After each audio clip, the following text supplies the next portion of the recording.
안녕하세요. 과거의 심판사, 현재는 소년재판의 신 혜성 변호사입니다. 지난주에 헌법재판소의 큰 결정이 하나 있었죠. 친족상도례에 대한 헌법 불합치 결정.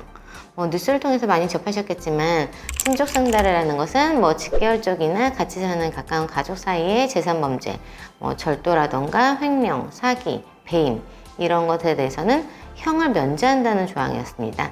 그 피해자의 의사를 묻지도 않고 형을 면제하는 조항이었어요. 그것에 관해서 헌법재판소가 그건 옛날에 정말 가족들이 공동체를 이루어서 살 때 가족 내의 어떤 분쟁에 법이 최소한으로 개입하겠다. 법이 가정의 문지방을 넘을 수 없다.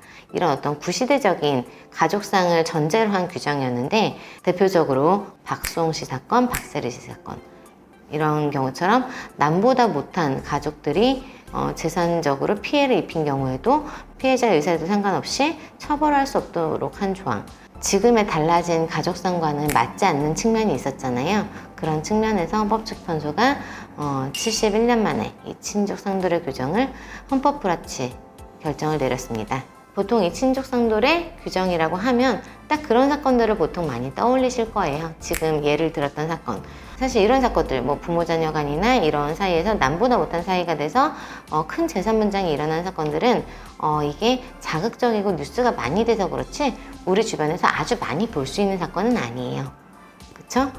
근데 이게 이 친족상도례 규정이 가장 문제가 됐던, 그리고 우리 주변에서 가장 흔하게 볼 수 있었던 사건이 뭔지 아세요? 바로 이혼소송을 하는 부부들 사이에서입니다.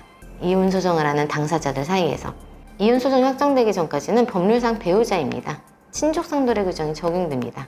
그런데 이혼소송 하다 보면 사실 소송 시작하는 순간 남보다 못한 사이가 되잖아요. 굉장히 사이가 안 좋아집니다. 그리고 소송 시작하면서 사실 같은 집에 살기 힘들잖아요.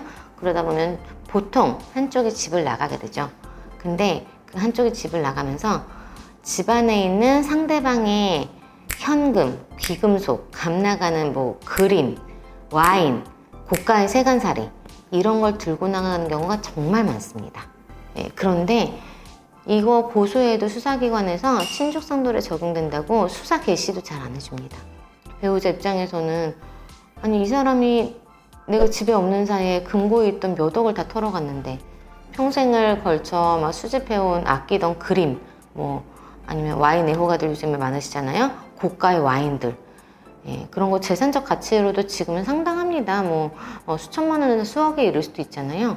그런 것들을 전부 다 내가 없는 사이에 훔쳐갔는데 이거를 찾아오기도 힘들 뿐더러 숨기면 사실 못 찾잖아요. 찾아오기도 힘들 뿐더러 절도죄로 처벌할 수도 없다니.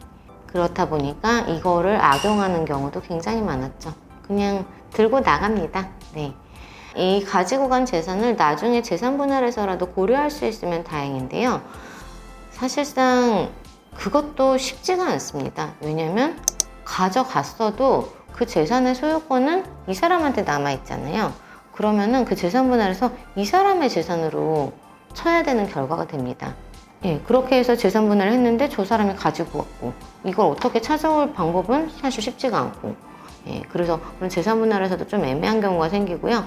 또 심지어는 재산 분할에 있어서는 그 재산이 명확히 어떤 재산이 얼마나 있었고 그 가치가 얼마나 되느냐가 사실 명확히 밝혀져야만 재산 분할의 대상으로 삼아요. 근데 사실 그 현금, 금고에 넣어둔 현금 얼마나 있었는지 찍어두거나 장부에 기입해두는 사람 없잖아요.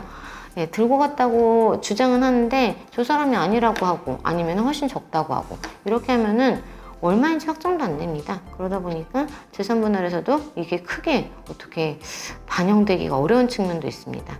이런 친족상도례를 악용해서 이혼소송 중에 그냥 배우자의 재산을 막 들고 가는 경우가 많았었는데요. 이제 이 친족상도례 규정의 헌법 불합치 결정으로 인해서 이제부터는 그런 경우에 처벌이 가능하게 됐죠.